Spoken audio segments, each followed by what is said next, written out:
It's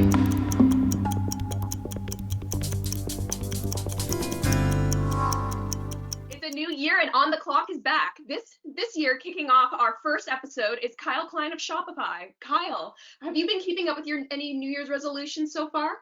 It's funny, we just had a call talking about that, and a lot of us were saying, I think we've done enough in 2020, and just stay calm, keep doing a good job, and I think for many of us that's a really good New Year's resolution for now.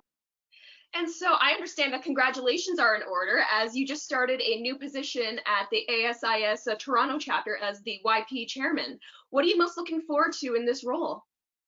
Yeah, so I'm really excited for this opportunity. I've been sitting on the committee now and really been instrumental in helping drive that committee. And Toronto's got a really good chapter. We've planned some really good events, and we've gotten a really good following over the last couple of years. I think what I'm really looking forward to this year is, number one, the challenge of probably continuing to move this chapter and this committee forward from a more of a virtual perspective. And if you think back to last March, we had our last in-person event, but we had some really good attendance at this year's events.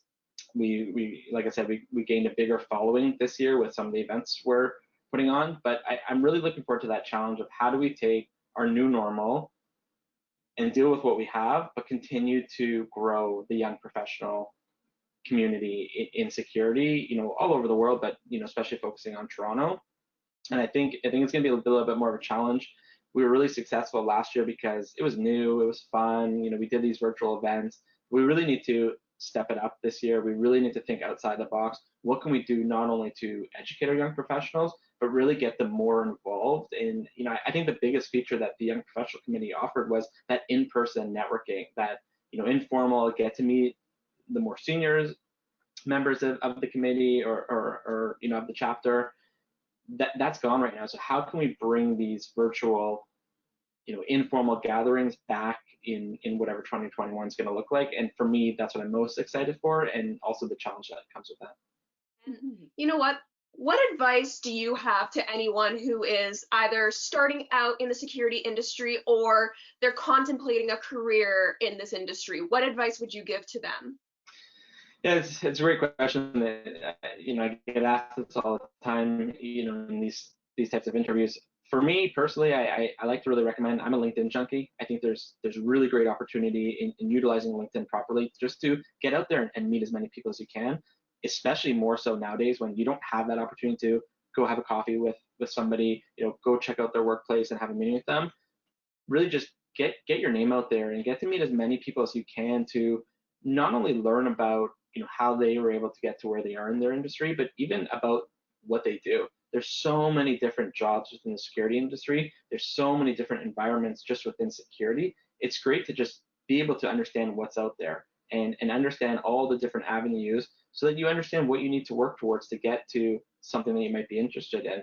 And a lot of the things I work on now is like threat risk intelligence, dealing with security operations centers, things that are new for me in my career, but just getting out there myself and meeting others. So I'd say my biggest advice is, as much as we can, not in person these days, is really just send somebody a message.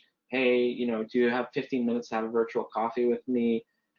I find if you're professional and you reach out to people are willing to help out, and I would definitely recommend LinkedIn is a great tool, and really joining our young professional committee. We're trying to build up as much of that network as possible, where there's mentorship opportunities, there's opportunities to meet more seasoned professionals in the industry, come out and learn. We've got a lot of education events that we do, and we do a number of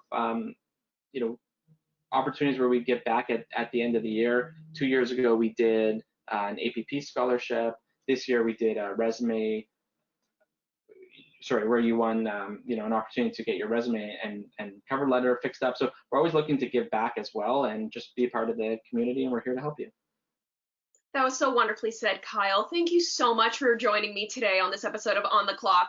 I really enjoyed getting to know you and to learn more about your career, and I'm so excited to see what you do this year in 2021.